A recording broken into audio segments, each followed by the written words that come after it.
En todo caso, empecemos a analizar cuál es el propósito de la atención primaria de salud. ¿Qué esperas de tu familia? Detente un momento y piensa qué es lo que esperas de tu familia. Algunas respuestas normalmente pueden ser amor, confianza, empatía, compañía. Ahora piensa qué esperas de tus amigos. También normalmente puede ser confianza, amistad, reciprocidad. Y ahora piensa qué es lo que esperas de tu médico. Algunas respuestas que nos han dado pueden ser pues que sea técnicamente correcto, es decir, que tenga el conocimiento para hacer adecuados diagnósticos y dar un tratamiento correcto, que sea técnicamente bueno, además de atendernos con un trato digno y respetuoso. ¿Qué esperas de tu enfermera? Las mismas respuestas, que sea confiable, que técnicamente sea buena y que trate con amabilidad pueden ser algunas de las respuestas. Ahora detente un momento y piensa, ¿qué esperas de tu gobierno? ¿Ok? Muchas veces nos han contestado ante esta pregunta, pues espero resultados, capacidad, responsabilidad, espero que cumplan los objetivos que fueron planteados, etcétera, etcétera. Y entonces preguntamos, ¿tú eres amigo de alguien? Porque todos estos conceptos que mencionamos, pues esperan de ti si eres amigo de alguien. Si eres familiar de alguien, se espera de ti confianza, amor, eh, reciprocidad. Si eres médico o enfermera de alguien, se espera de ti que técnicamente seas muy bueno, que hagas adecuados diagnósticos, que trates amablemente a las personas con un trato digno, respetuoso. Eh, esperamos mucho de las personas y eso es lo que las personas esperan de nosotros. Pero miren, si a ti te paga el gobierno, formas parte del gobierno. Y todas esas respuestas que nos dijeron de qué es lo que esperabas del gobierno, el gobierno es un concepto que muchas veces lo conceptualizamos de forma muy abstracta como algo externo a nosotros, el gobierno, algo externo. Y a veces incluso lo concentramos en una sola persona, cuando en realidad el gobierno que hace valer la Constitución se vale de las instituciones que cuenta, con las que cuenta el país, y las instituciones se valen de las personas a las que contrata para hacer valer los derechos constitucionales. Es decir, que nosotros, cada uno de nosotros, somos un personaje que utiliza el gobierno precisamente para cumplir con la Constitución. Cuando pensemos en el gobierno, debemos de pensar que nosotros somos el gobierno. Es decir, que nosotros, en nuestro pequeño tramo de responsabilidad, somos los garantes del derecho a la salud de las personas. En cualquier pequeño tramo en el que nos encontremos, si formamos parte del sector salud, somos parte del gobierno y tenemos la responsabilidad de atender bien a las personas para hacer cumplir ese artículo cuarto constitucional de derecho a la protección de la salud. Y entonces preguntamos de quién depende el cambio, porque muchas veces se asume que el gobierno debe generar los cambios, el gobierno. Regresemos al concepto que el gobierno finalmente somos nosotros y que de nosotros depende que este cambio exista realmente. Es importante que reflexionemos sobre esto porque es muy fácil achacarle la responsabilidad a alguien que no seamos nosotros.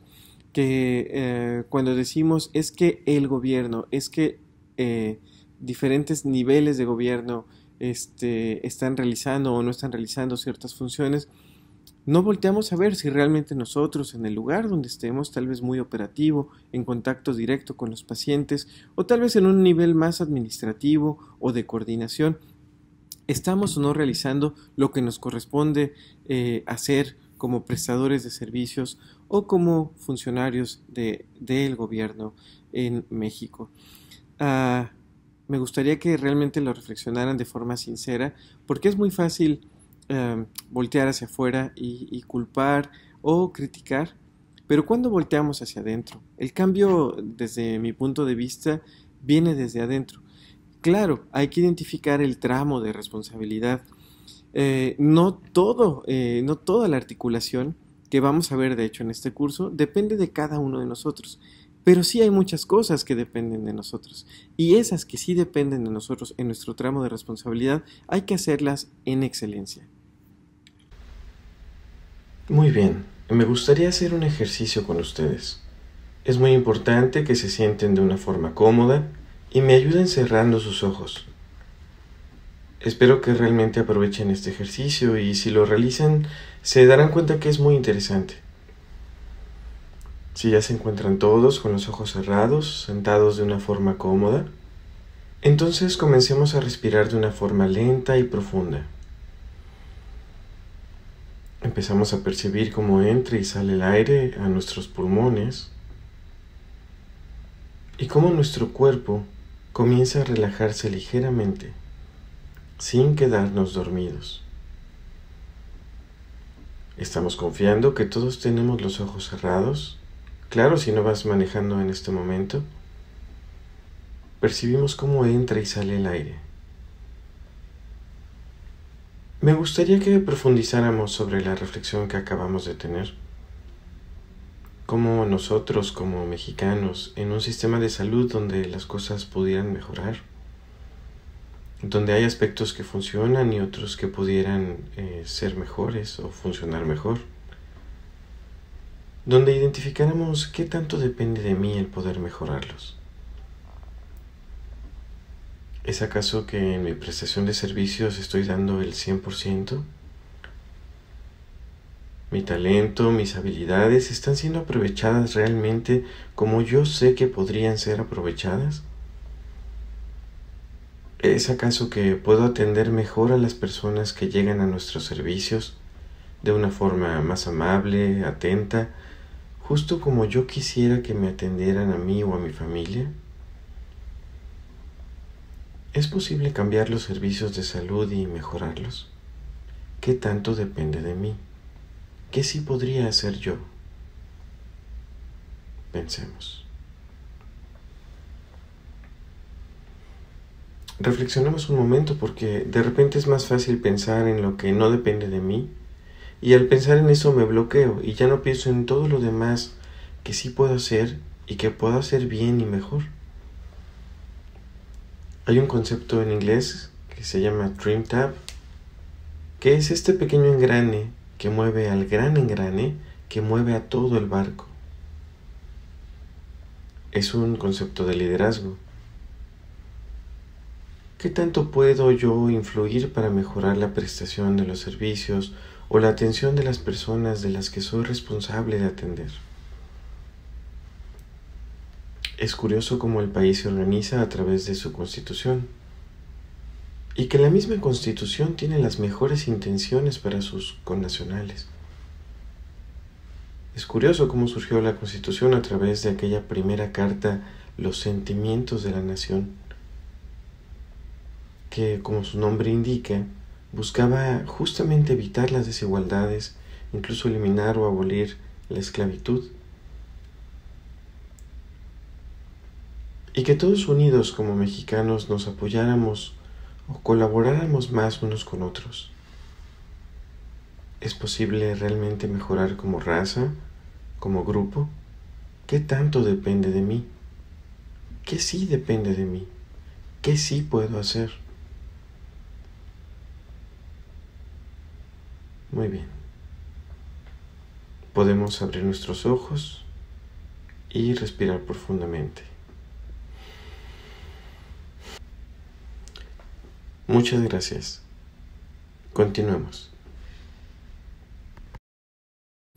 En este mismo orden de ideas, el personal de salud podemos vernos como los garantes de derechos. Miren, es muy interesante cómo a veces tenemos esta palabra de derechohabientes y normalmente lo relacionamos con los derechohabientes o los que tienen derecho a la seguridad social, cuando en realidad existe este artículo cuarto constitucional, el derecho a la protección de la salud, y todos tenemos derecho a ese artículo cuarto. Entonces todos somos derechohabientes. Miren, todos somos derechohabientes y el personal de salud somos el instrumento del Estado mexicano para garantizar el derecho a la salud de forma digna, respetuosa, efectiva y oportuna. No me refiero a que todos tengamos derecho a la seguridad social, porque esa se adquiere por diferentes mecanismos, pero todos somos derechohabientes de la protección de la salud, ¿de acuerdo? Es importante visualizarlo así. Todos tenemos el derecho. No le hacemos el favor a las personas que atendemos. Es su derecho, por el simple hecho de ser mexicanos, por el simple hecho de ser personas.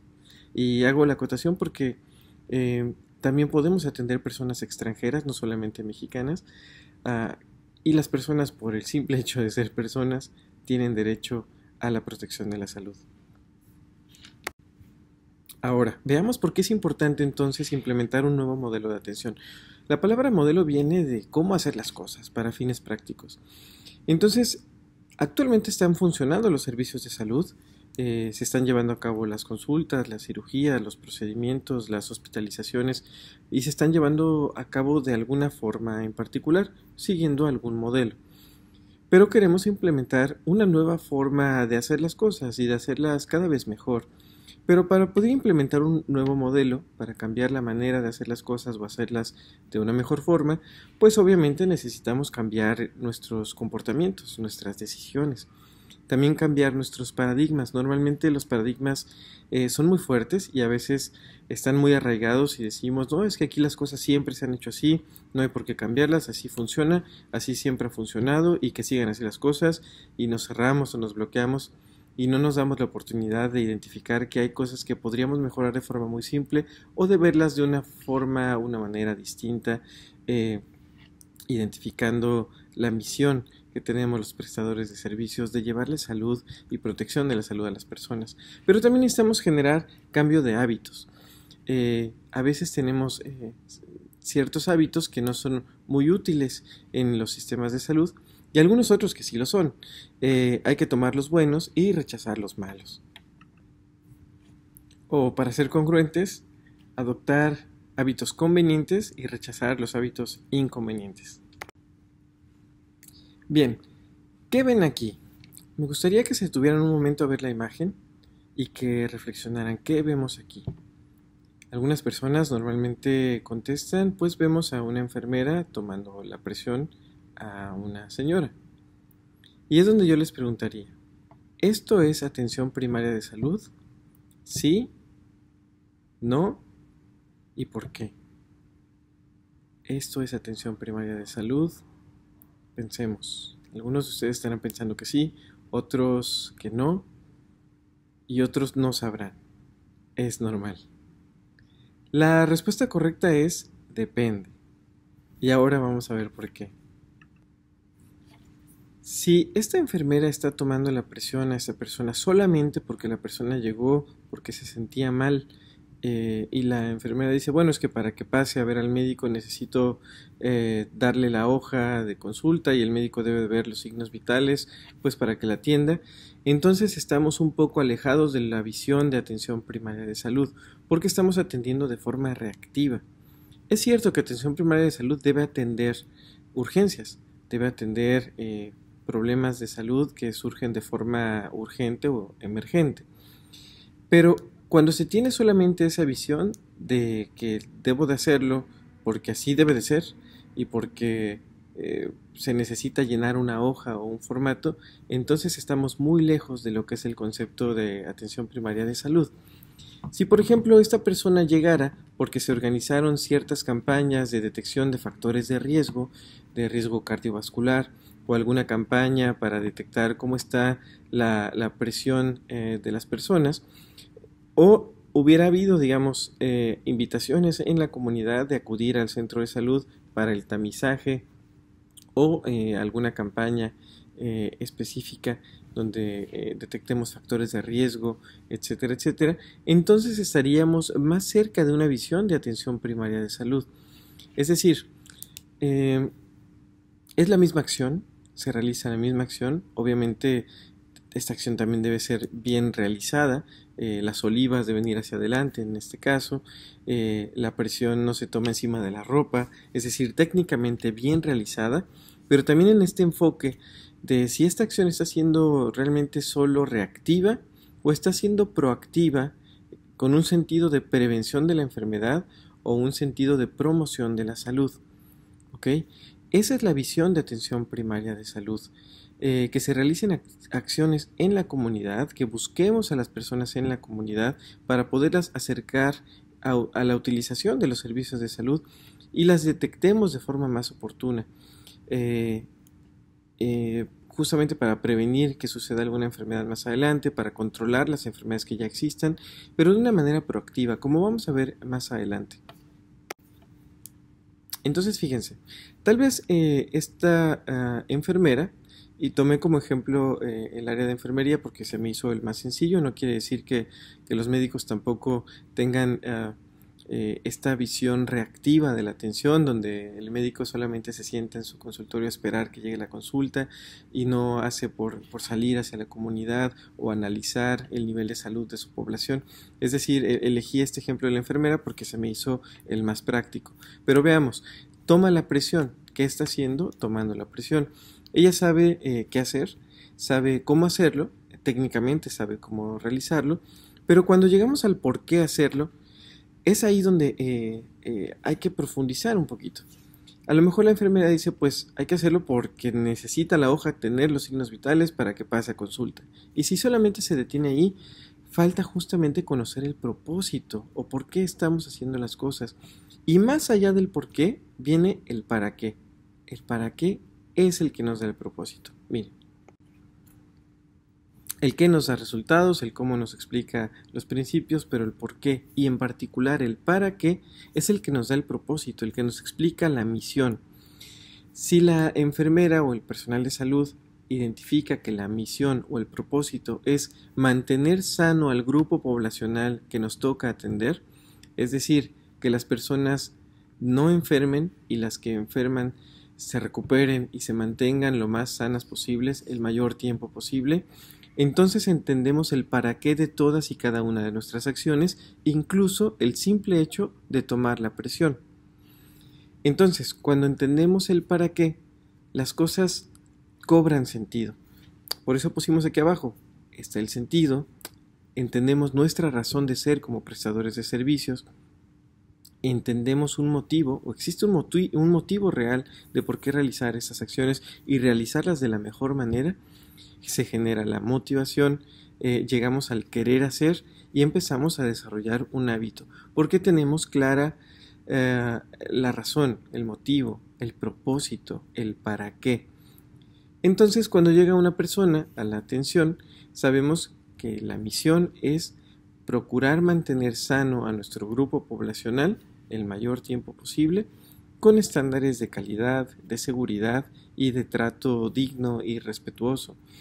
Entendiendo el para qué, normalmente las demás cosas se van dando por añadidura, porque entendemos la misión, entendemos la razón de ser de los servicios de salud y nuestra razón de ser en los servicios de salud. Volviendo un poco al esquema, entonces quiero que nos enfoquemos arriba a la derecha en el para qué. Este esquema justamente explica el con qué, el cómo, el qué y el para qué. Y ahí están los resultados en este marco conceptual, el estado de salud de las personas. Lo que buscamos es mejorar el estado de salud de las personas, que la gente viva más, que viva mejor, que enferme menos, y que si enferma no muera, y que si vive y sobrevive, obviamente sobreviva con las mejores capacidades, sin discapacidad y con mejor calidad de vida. Pero también buscamos tener mejor capacidad de respuesta a la población, que los servicios se encuentren disponibles y poder atender mejor a las personas. Buscamos acercar los servicios de salud a las personas para mejorar el aspecto de equidad, hacer más eficiente, obviamente, la prestación de los servicios para poder ofrecer más y mejores servicios a la población que lo necesita y también generar cierta resiliencia entre los sistemas de salud. Ahora expliquemos cómo se forman los hábitos. Los hábitos se forman juntando tres aspectos: conocimiento, habilidad y deseo. El conocimiento es saber qué hacer y por qué hacerlo. La habilidad es saber cómo hacerlo y el deseo es el querer hacerlo. Y todavía le sumamos ahí la actitud, que es lo que le da propósito, como acabamos de explicar, y ahí viene el para qué hacerlo. Cuando uno sabe para qué hacer las cosas y quiere hacerlas, porque además sabe cómo hacerlas, es decir, está suficientemente capacitada para realizarlas, y entiende qué hacer y por qué hacerlo, entonces empieza a generar más fácilmente un hábito. Muchas personas dicen que los hábitos se forman después de 21 días que realizas una actividad de forma consecutiva, pero en realidad uno puede generar un hábito de un momento a otro si entiende qué hay que hacer, por qué hay que hacerlo, si sabe cómo hacerlo, si además quiere hacerlo porque entiende la importancia de realizarlo y más allá, entiende el para qué hacerlo. El para qué es lo más importante, es la misión de los servicios, es nuestra misión como prestadores.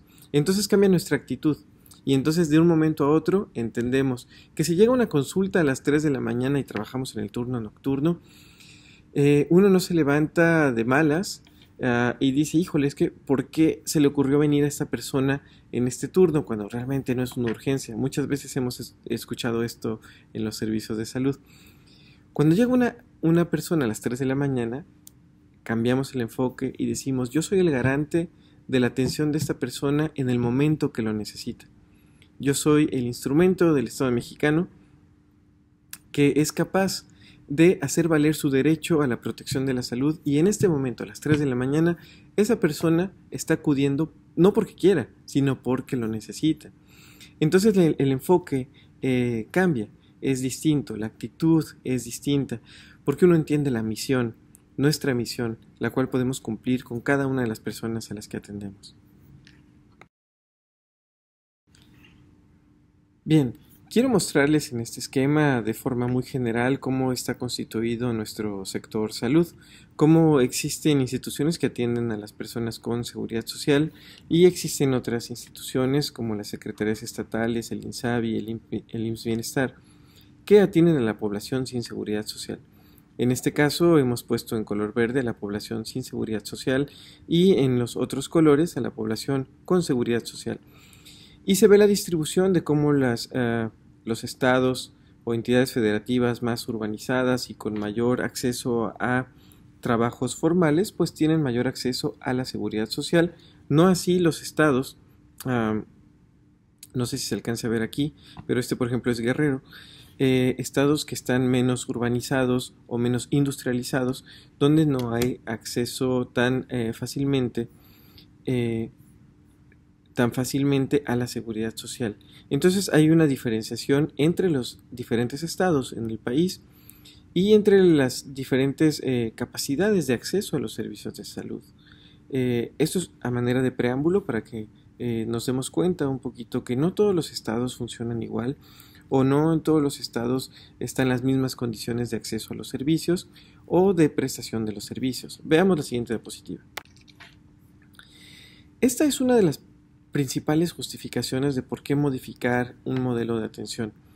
Miren, en este gráfico se identifica a lo largo del tiempo, entre 1997 y 2017, cómo las tasas de mortalidad han disminuido entre la población con seguridad social y cómo han incrementado entre la población sin seguridad social.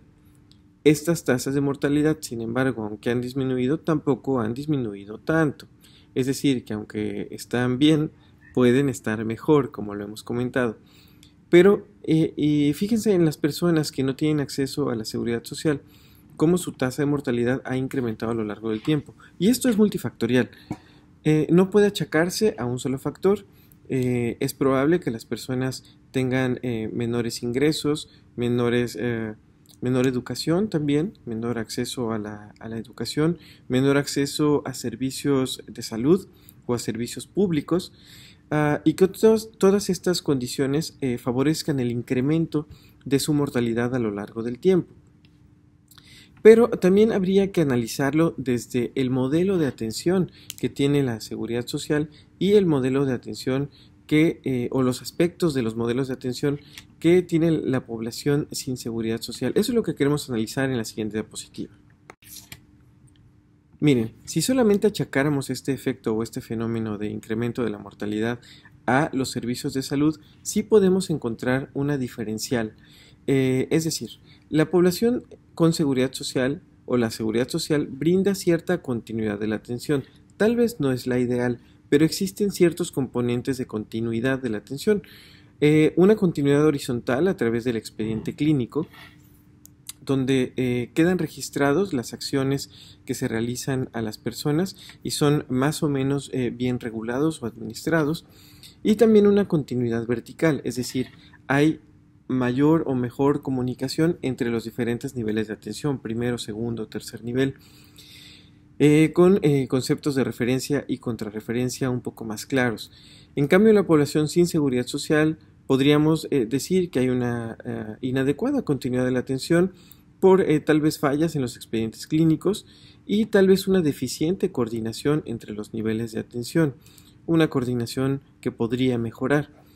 También la seguridad social tiene una atención por panel, es decir, que tienen bien identificados a la población bajo su responsabilidad porque existe una población adscrita a un consultorio o a un médico o a la unidad de salud de forma muy clara, y normalmente en la población sin seguridad social esta asignación poblacional pudiera ser algo inespecífica o solamente hay una asignación de un territorio pero no específicamente de las personas, es decir, las personas no conocen quién es o cuál es la unidad a la que deben acudir o a la que pueden acudir por ser la más cercana o la unidad que los está contemplando como parte de su población de responsabilidad.